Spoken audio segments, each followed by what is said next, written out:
This is video L04, Teaching Your Language Objectives. Now that you understand how we get language objectives and how to make them, it's just as important to know what to do with them in your lesson. This video provides a brief overview of how to help students reach the language objectives during their content lesson. Teachers should remember that if students, not just ELLs, don't understand the language used to present or manipulate content, they won't be able to complete the content tasks. In addition, students should know what the language objectives are. Many teachers write them on the board and check them off with students during the lesson.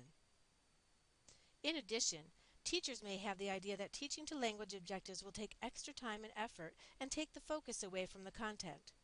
This could happen, but it doesn't have to and shouldn't be that way because language and content are inextricably entwined and students will be more engaged in language learning if they know it is for the purpose of learning the content.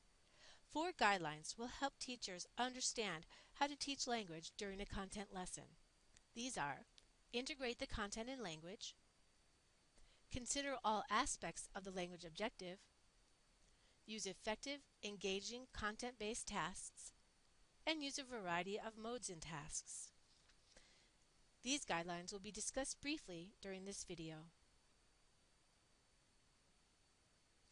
First, and most important, language and content should be integrated in every lesson. In this lesson, the content objective is that students will be able to explain the directions they take to school. The language objective is use prepositions correctly. To introduce the focus of the language objective during the content lesson, teachers can say, "So we've talked about words that tell us direction and location. Which do you think we will need to explain our directions?"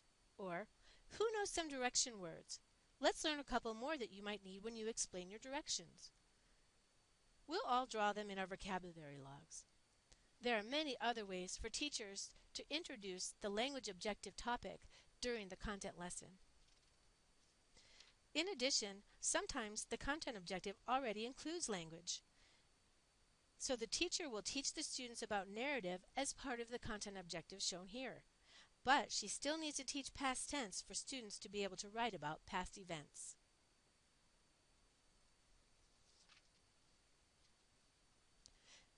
In addition, instead of reading something random and practicing the mind map for this content and language objective, the teacher can use a variety of texts about pollution and be working toward the content objective and the language objective at the same time.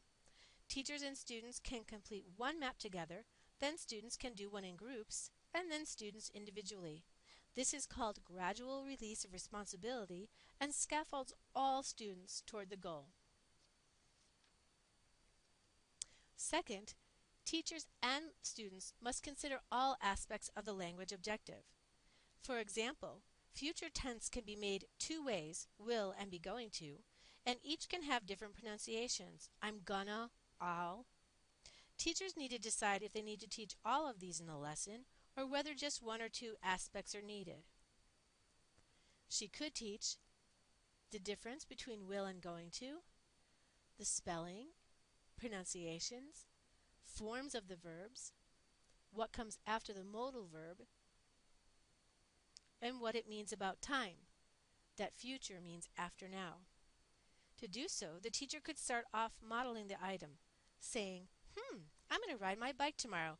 I wonder what the weather will be. What do you think? She can write, the weather will be blank on the board as a guide. Students can fill in the blank with what they think. They already know weather words. And the teacher can ask them why they think so, focusing on the basis of their predictions. In this way, the language is taught integrated with the content.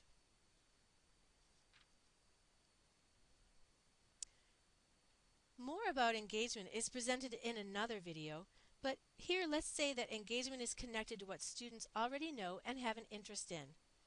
Using technology, appealing to different strengths, integrating art and other non-linguistic media, providing real practice, and hands-on experiential learning all work to engage ELLs just as well as other students.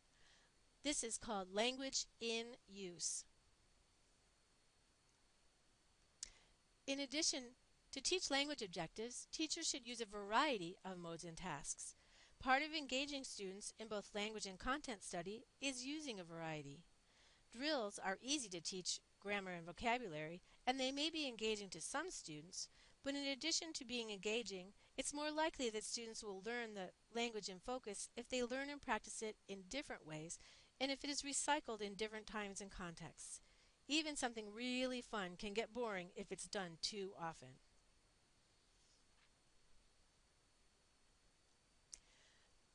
There are many resources on the internet and all kinds of other places to help teachers understand how to teach language objectives and content objectives together. Let's see what you've learned from this brief video.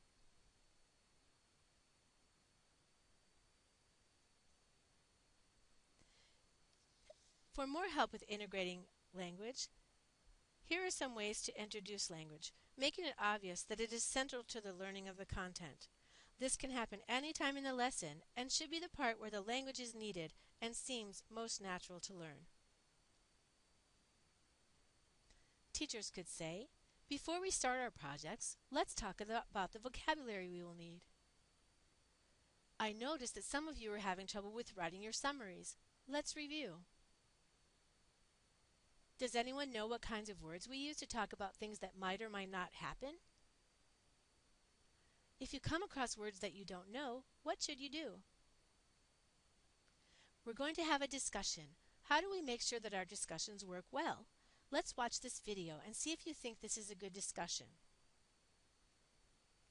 All of these examples show different ways to introduce the topic of the language objective and to start students thinking about the things that they need to know. View other videos in this series for more information and resources.